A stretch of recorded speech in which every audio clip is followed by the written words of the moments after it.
Today we're going to be talking about defense of scripture, history, science, population, age of the earth.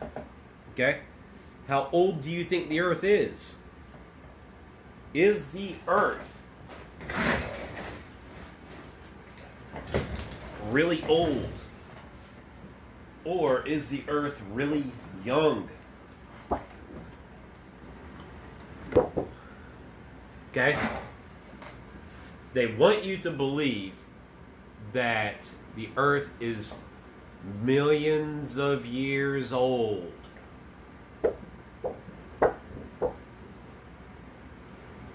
That's what they want. But the earth is not millions of years old. The earth is only about 6,000 years old. And I believe that Noah's flood was only 6,000 years ago. So, why do I think that the earth is that Noah's, would I say 6,000? I meant 4,000. I think that the Noah's flood was, well, it was more like 4,400 years ago. Okay, so why do I think that Noah's flood was 4,400 years ago? Number one, because of recorded human history only goes back about that far. Number two, okay, the world's oldest tree is approximately 4,300 years old, 4,400 years old. Number three, the Great Barrier Reef is approximately 4,300 years old. They went out there and they determined how long the Great Barrier Reef has been growing, and based upon its size and assumed growth rate throughout the millennia, it could only be about 4,300 years old based upon the rate of growth. Assuming it has the same growth rate and throughout the millennia, it's it's growing at the same pace. About 4,300 years ago, the Great Barrier Reef did not exist. So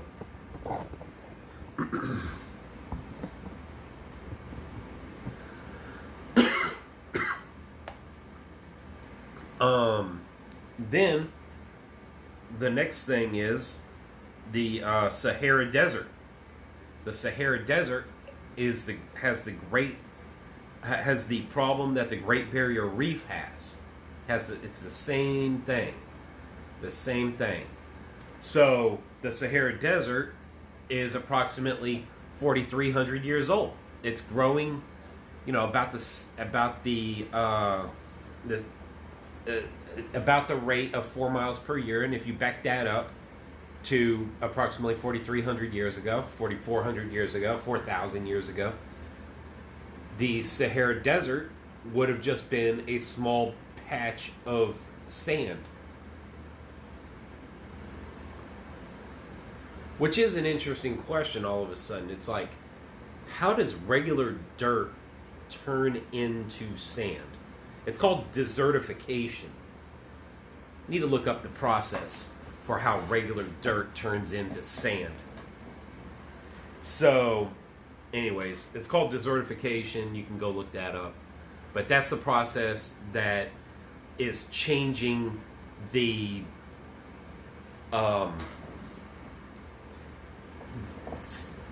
all the land around the Sahara Desert into desert land. Okay. So, here's what I believe. Okay? Got this timeline here. And on the bottom, you have 20 million years represented. And on the top, you have approximately 6,000 years represented, all through human history. Okay? So here, let's see. This is where it all began for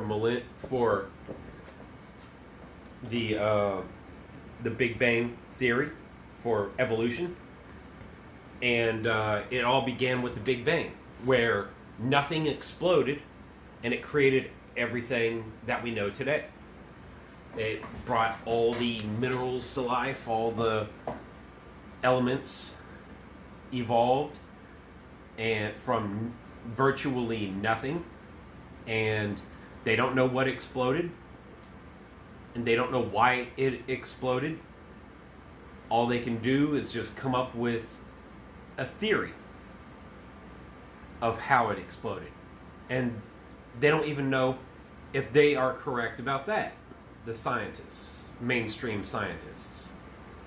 So whenever you get the Big Bang theory, you have to have 6 stages of evolution. The first stage is cosmic evolution. Cosmic evolution is the Big Bang itself. And that is the creation that is the evolution that requires something to evolve from nothing. At one point, there was nothing. Nothing existed. So how did everything that's here, how did matter evolve? How did matter come into existence? Okay, so that's the cosmic evolution. The next phase of evolution is the elemental phase, the elements, the minerals, and that's called chemical evolution. Whenever you got chemical evolution, which is not marked on this time chart, okay, you at some point the first element had to be formed, either hydrogen or helium. It had to be a very simple element, and then some process got us to the point where we have, on the periodic chart today, we have a bunch of elements that have been formed. So that would be chemical evolution. Next is stellar and planetary evolution. That would be phase 3 of evolution. So you go from chemical evolution to, I got low power. Let's see, close. I gotta get a cord.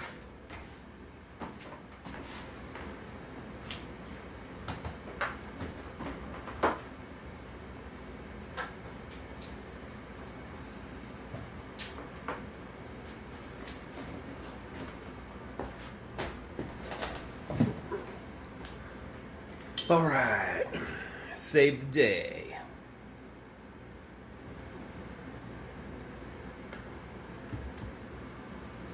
All right, so stage 3 of evolution is stellar and planetary evolution. So you got all the chemicals. Now you got all the chemicals that have formed, which consist of the periodic table.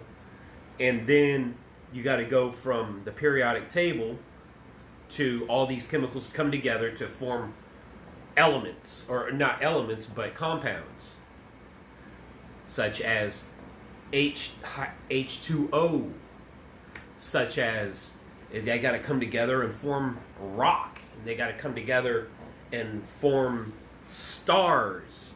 They got to come together and form gas clouds and all the different, objects that are in space. And that's another good question. Where did space come from? Like, the 3 dimensions that exist in order for, everything to move around in. You've got to have the evolution of the three dimensions: height, width, and length, because we live in a three-dimensional universe. So that could be a evolutionary thing also, like a evolutionary stage also, which would have, you've got to have the Big Bang exploding inside of a three-dimensional area, inside of a three-dimensional universe. So the three-dimensional universe, okay, has to exist before the Big Bang. So that would be something that needs to evolve also. Because where does space come from? So anyways, we're going to go back to the stage 3 evolution. You got the stars, planets, comets, and asteroids, and all these black holes and quasars and pulsars and what's a gas cloud called? Hey, see, is the volume up?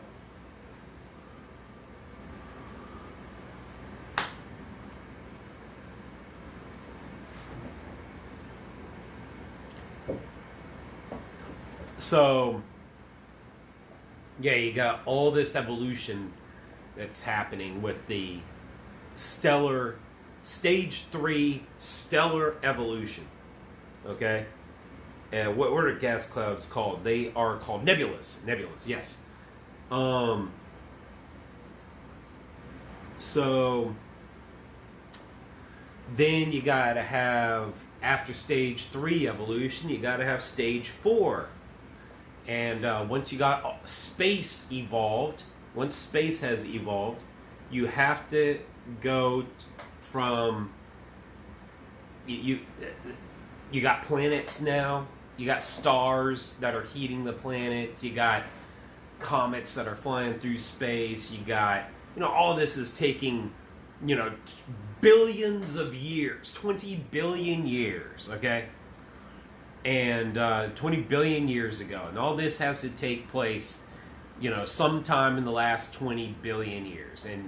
And now we've got to get to the point where you have space that is what we know of as space today. So you got to have stage 4 evolution happen. Once space is all done being formed and evolving, you've got to finally have a place where life can evolve.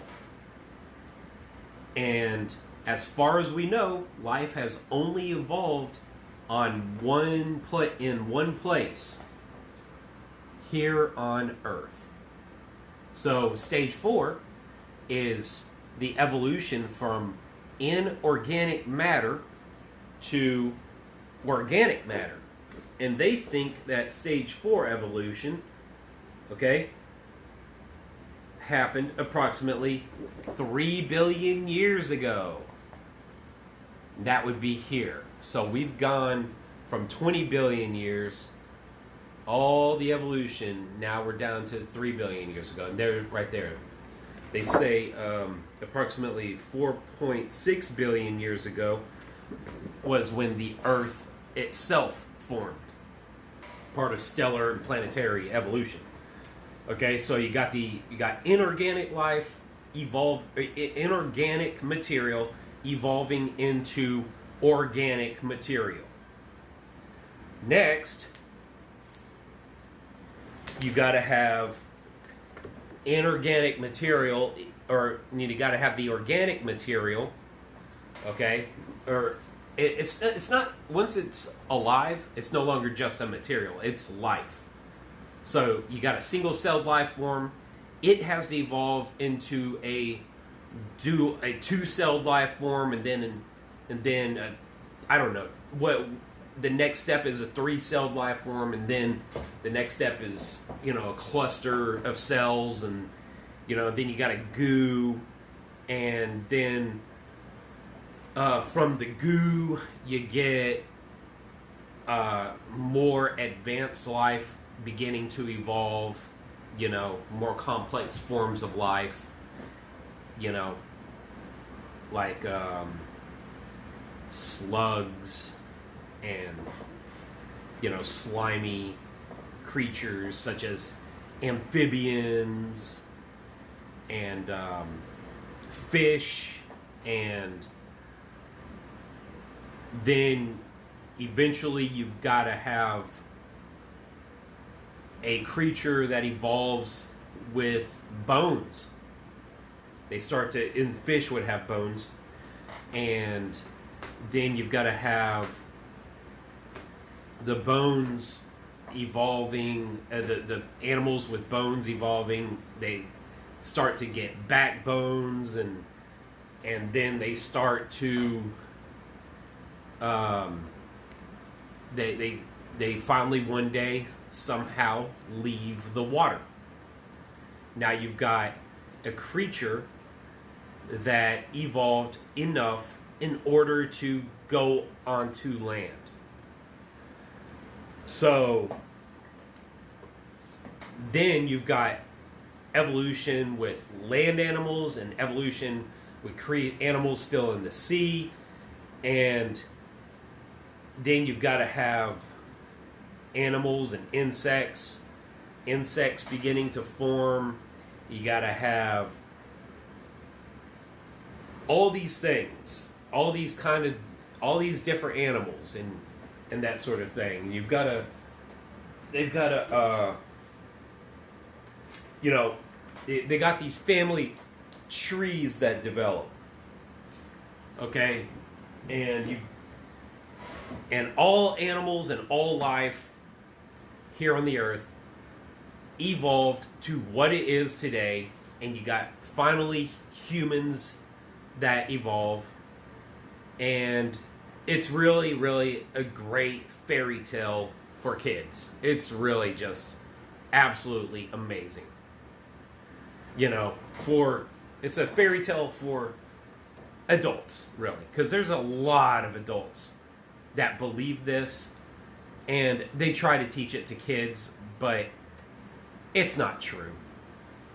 It's a fairy tale. They want you to believe that, that essentially a frog can become a prince. Same thing. Only it happens over millions of years. Millions and millions of years. So 65 million years ago was the end of... There's just lots of time. And T-Rex, he actually didn't... There was, all the different periods, like Cretaceous, Triassic, Jurassic. All these different periods, and all these different dinosaurs, and all these different arthropods, and these different creatures, they existed, they did not exist simultaneously. You get creatures that evolve, and then they die off, and the strong ones survive, and they evolve, they adapt and evolve. It's like all this evolution taking place, and then that's it. You eventually get to humans. Bada boom, bada bing. And humans, come around, and we try to figure out what our origins are, and then they make up this story called evolution. So, let's see here. What is the biblical timeline? The biblical timeline starts out with God, who is the almighty creator of the universe. He created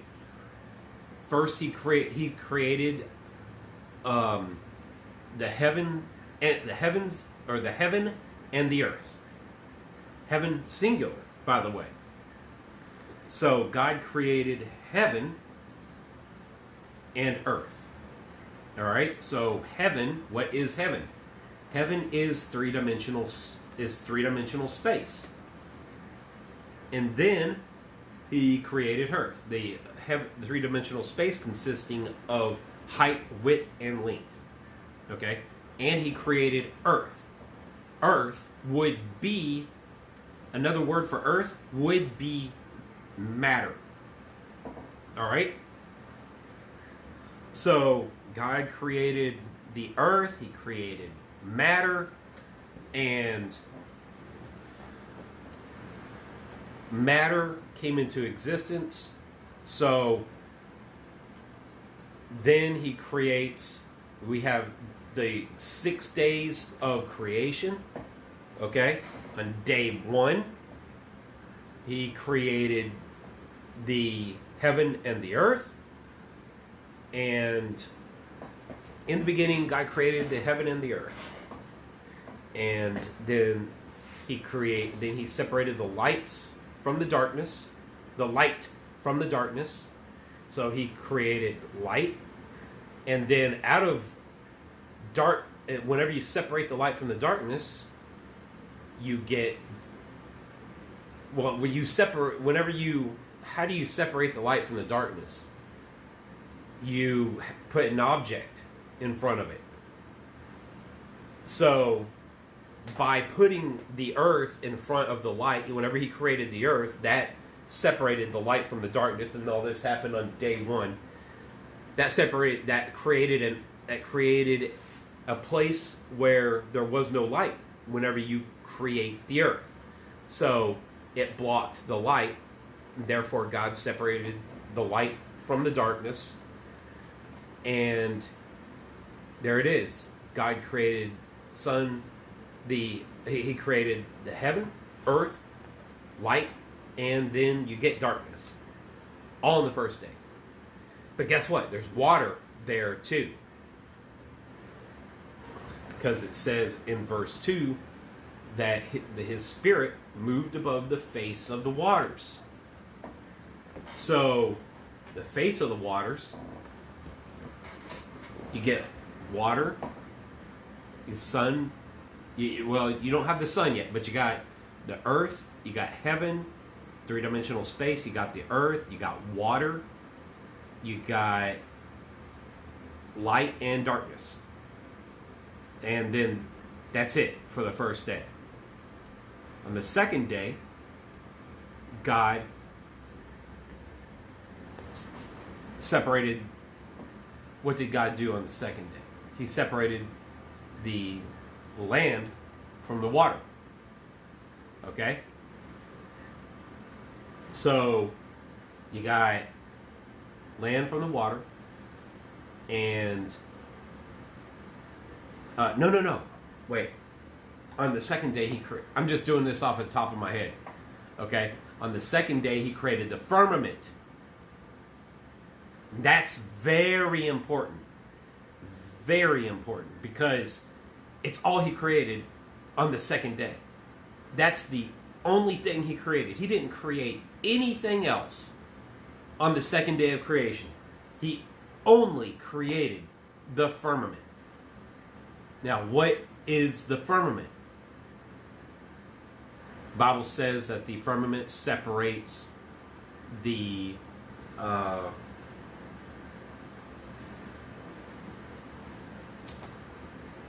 it separates.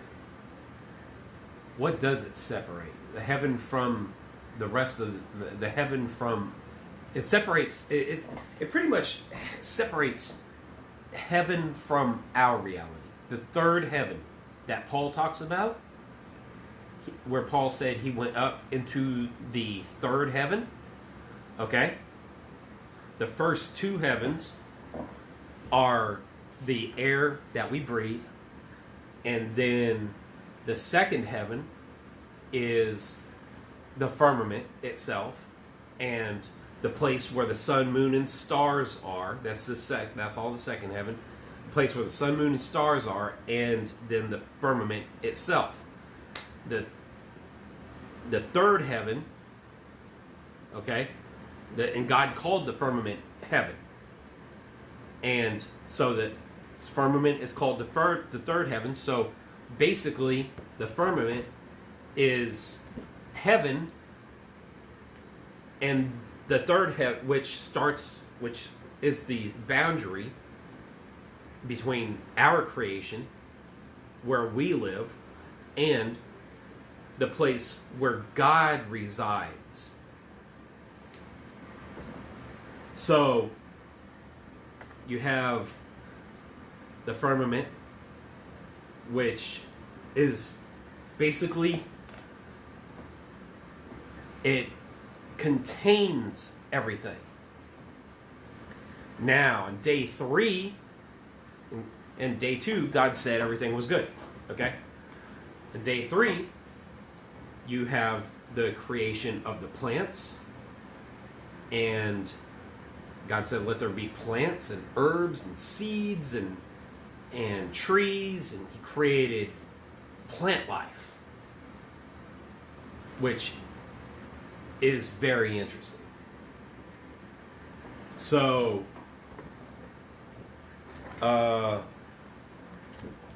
then He created, the next thing He created was on day 4, He created the sun, moon, and stars. And He placed the sun, moon, and stars in the firmament. The sun, moon, and stars are not huge, like with evolution. The sun, moon, and stars are huge balls of gas, and they're big balls of rock. Planets are places where you can fly around in space and go from one planet to the other planets. But that's not what they are in the creation model. In the creation model, the sun, moon, and stars are small, and they are all contained inside the firmament. In the firmament. The Bible literally says in the firmament. So that's very interesting. Okay? And then you have the creation of birds and fish on day 5. On day 6, and He created the birds from the water. Birds and fish, they're created from the water. On day 6, you have the land, and God creates the land animals. And He creates the giant creatures, and He creates man, and He forms man from the dust of the ground. So that's what God created on day 6. And on day 7, He said it's all very good. So on day 7, God rested from His creation. Everything is created, and there's nothing left to do. Now, in Genesis chapter 2, very interesting story.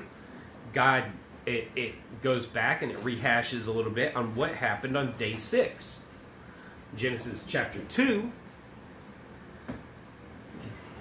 says that Adam and Eve, okay, God created Adam from the ground, from the clay in the ground, and then He created then Adam, who could walk, talk, speak, name all the animals.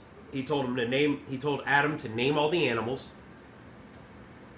And then after Adam named all the animals, okay, God put Adam into a deep sleep, and He took a rib out of Adam's side.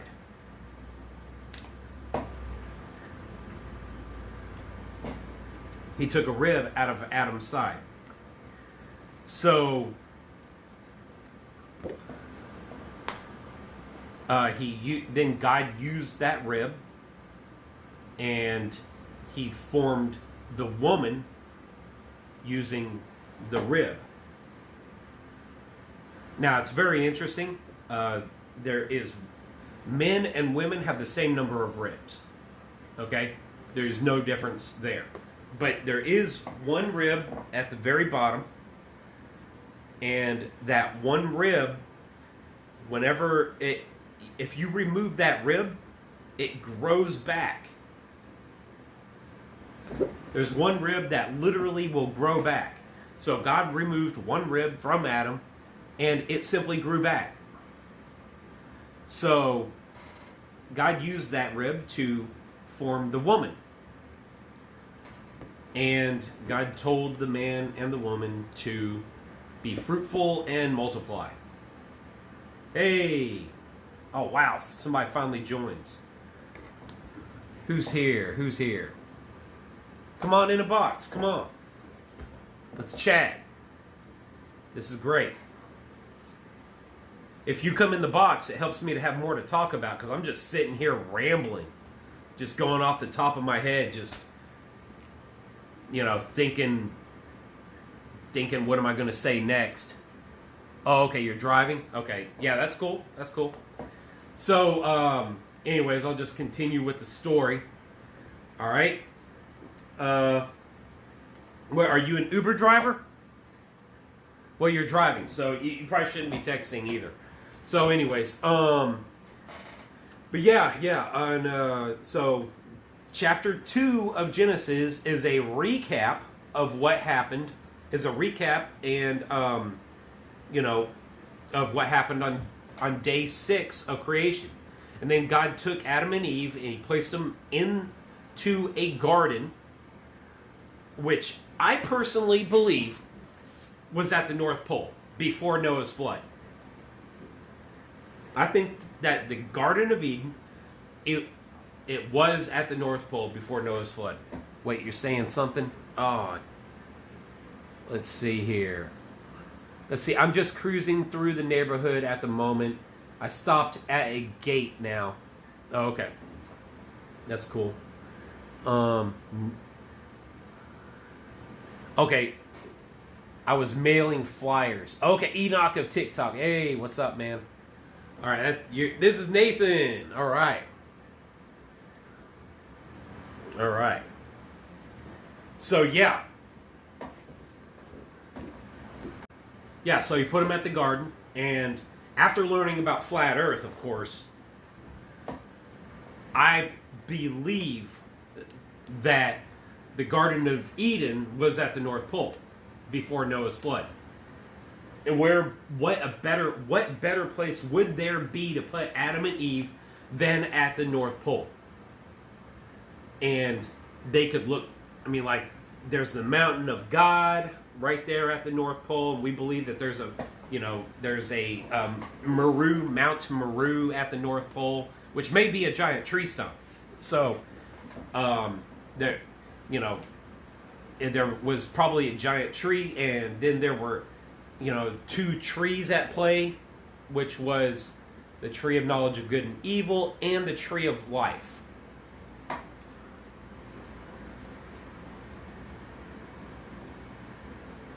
Okay, so you got the tree of knowledge of good and evil and the tree of life.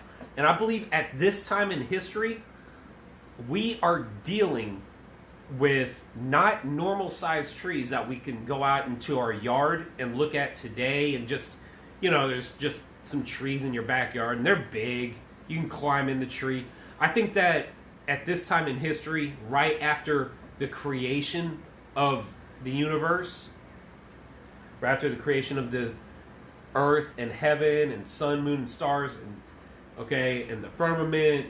See, everybody forgets about the firmament because nobody actually knows what the firmament is. They just think, oh, the firmament's just the air that we live and breathe, and it's the sky, the clouds and stuff. That's just the firmament. No, the firmament was an object. It was a separation. It was a barrier that separated heaven from earth. So anyways, I believe that Adam and Eve were placed at the North Pole, and I just thought about doing this. Now we can read it. Lies in the textbooks. So anyways, yeah, I believe that Adam and Eve were placed at the North Pole, and you know, they could sit right up under the North Pole star, and it's highly possible. The Bible says that, you know, God put his throne in the sides of the north, in the mountain of God. So there's a mountain, there's the sides of the north, there's 4 rivers going out in all directions, and you got the Euphrates, the Tigris, the Python, and I think it's the Python or the Python, and the 4th river, just off the top of my head, was... Anyways, it doesn't matter. But you got 4 rivers going out. You got a garden. You got the throne of God, which is quite possibly Polaris. You got the throne of God, which is possibly Polaris. And they're just placed in the Garden of Eden, and it's just at the North Pole. It's just at the North Pole. And they're commanded to replenish the earth, multiply, and replenish the earth. Fill it with people. Okay? They're commanded to make babies, which is a lot, which God made a lot of fun. So, anybody who wants to join in is more than welcome to join in. Talk about religion, politics. Hey, let's see here.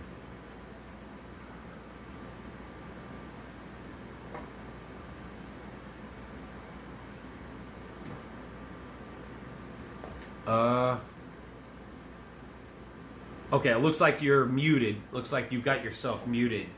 L. Is it Ellie or L? There you go. Ellie. Hey, Ellie. Hi. What's going on? I just came in to see what you were talking about, and you invited me up, so I didn't want to be rude. Yeah, it's totally cool. I want people to come up. What's I'm here. The Topic is Bible, like defense of Scripture. And that's my favorite. Yeah. We're on this channel. We're talking about politics and religion, and we're talking about conspiracies, and we're talking about science and history, and you know, everything that's controversial that nobody wants to talk about. We're talking about it. Great. Sounds like I came to the right place. Yeah. I just hope I don't get some sort of community guidelines strike and they, you know, ban me for, you know, 7 days because I said the wrong word or something like that. So I don't know, I gotta watch out. I'll be careful. Yeah. So I have a question for you. All right, let's go. Do you know that the scriptures runs the courts? Yeah. Our scripture, our courts, they are set up and established according to biblical principles. Yeah. Yeah, and that there's 2 different equities, two different jurisdictions. There is common law, which is the old covenant, and equity, which is the Messiah's covenant. Okay. Did you know that? I haven't heard about that. Yeah, it's a whole jurisprudence, and it's where people have substantive rights. In fact, the word righteous in the scriptures means equity, if you look at the etymology of it. Okay. It's a whole jurisdiction in the courts because the temple was a court. And it still is. All right. Let's see here. Does it have anything to do with like sovereignty law versus admiralty law? Well, there's only one sovereign in the whole universe, and it's definitely not me or you. But Okay. we can come under that jurisdiction. So typically, it's merchant law, the UCC, the Code of Hammurabi, that most people operate under. The law. You said the law of Hammurabi. Yeah, the Code of Hammurabi, Okay. which is UCC. Are you familiar with the UCC? No, I'm not. Yeah, so whenever anyone takes out, like, you can look in the scriptures and you can look, like, if you look it up. So whenever anyone takes out a loan, they don't read it with comprehension. What happens is that the people who take the letter of credit, they record it at the Secretary of State with a UCC lien. Okay. Yeah, it's real banking that not a lot of people know about. And they're called securities. Security interest that goes underneath the Federal Reserve banks. All right. All right. Yeah, this is what you're talking about is beyond my knowledge. Yeah, most people don't want to listen to me because they don't realize that we're supposed to use the scriptures. And, like, the scriptures are very clear that it's a temple and a form of law and there's two different forms of law, actually, in the scriptures. There's common law. It's like two witnesses, you can't be convicted, and the creditor, debtor, and surety are in there. And then the new covenant, which is equivalent to the equity jurisprudence. Okay. Which, like, if you were to read the state constitution, whatever state you're at, or the United States Constitution, you'll read cases in law or suits in equity. The suits in equity, like, if you read the scriptures, it always talks about petitions, and petitions are done in equity. Yep. Yeah, I've heard about petitions. You muted yourself. Yeah, it's pretty amazing, actually. Like, it's miraculous what can happen when people learn this, how powerful the scriptures are. Oh, yeah. And being able to utilize them to protect your rights. Yeah, and they don't teach this in church. Oh, yeah, churchianity? Yeah, they definitely don't teach this. No. No, in fact, it's something... I'm surprised. I'm surprised you aren't familiar with admiralty law versus sovereignty law. Well, I am familiar with admiralty, but but admiralty, you're referring to, which is commerce, which is merchant law. Right. Basically. Yeah, it's the law that has invaded. It's like the law of the water versus the law of the land. Yeah, well, the law of the land is the scriptures. Right. It reads in the scriptures that the righteous inherit the earth. Everyone else pays rent and taxes. You know what I'm saying? Yeah, that is rent. Yeah, that's right. So in an equity proceeding, the only thing that you can use are equity maxims and the scriptures. No other form of law, not even a constitution. Mm-hmm. It's pretty amazing. Right. Yeah, I've seen. I think common law. You called it. What did you say? Common law versus the. Yeah, well, there's different kinds of common law. So, like, people elect what kind of law form that they want to go by, and most people are unaware, so they just go with, like, statutory laws. So, common law, like, on this continent was inherited from what came from England. So the common law is either the old covenants of the scriptures, or if someone opts to go with UCC, which is commerce, they can do that, or equity. Mm-hmm. Yeah, common law is kind of mixed here. It depends on when people. It's called the doctrine of elections. We can elect. Well, even in the book of Joshua, when he said, "Choose this day who you will serve."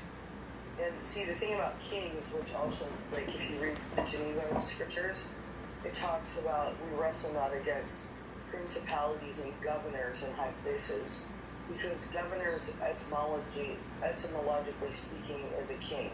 Mm-hmm. Yeah. Makes sense.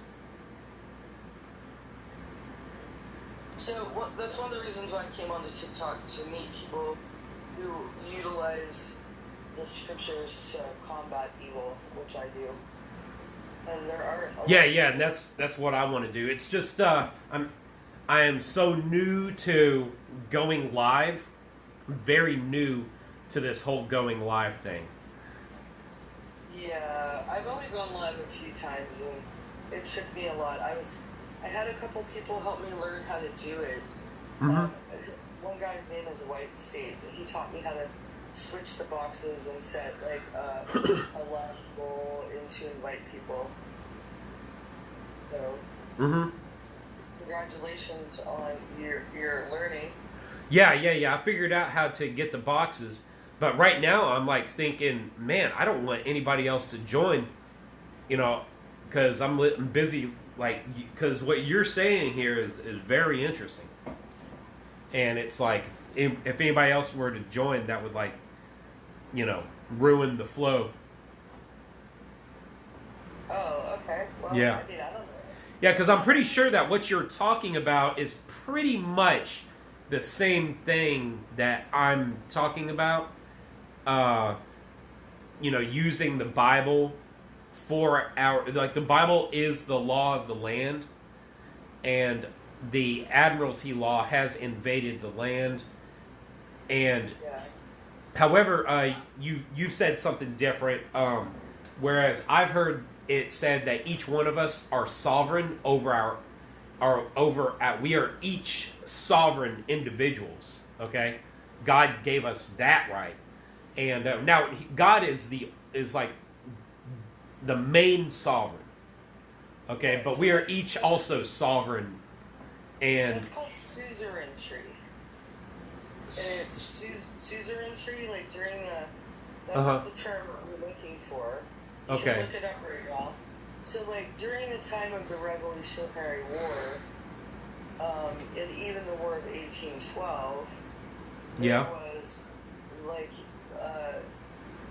tributaries. So, like, France was suzerainty to England. right. And the English had bowed down in suzerainty and became a vassal state to the Vatican. Wow, you are like that. You have to understand so many specifics about history. Yeah, I've had to study sounds a lot. like. Yeah, you've got to understand so many specifics about history in order to really understand this form of law. Yeah, and actually it's not really called law, and it's a jurisprudence, so it's a science. Oh, okay. Like, It's a practice. yeah, it is for very peculiar people. Like the scriptures say that we're peculiar, Yeah. and we're supposed to be doers of the word, not just hearers. So I wasn't indoctrinated in churchianity when I was raised. I spent all my time as a country girl. And Right. I got caught in businesses, and I was very successful in business. But then I had a series of unfortunate events. And I had to start studying it. I didn't realize there were so many different forms of law. And I studied many different forms, like probate codes, and I could just list all the different stuff I read. And studied and actually did stuff. And then at one point I started studying the scriptures, and I was finding words that correlate to today, like debtor, surety, security, pledges, estates, inheritances, wills, and trusts. Yeah. And then I read the word equity in Psalms 98. It says that the world will be judged with justice, but the people with equity. And I had no idea what that was. And so I had met a man who we would go in and, like, I don't know if you know this, but like law, in court, normal court proceedings, they have their own dictionary. Are you familiar with that? Yeah. Yeah, so that's the King's language, that Right. dictionary. Okay, so that was how I got introduced to equity books. So, like, Joseph Story, he was a Supreme Court justice at the age of 32, without degrees. He was a savant. Wrote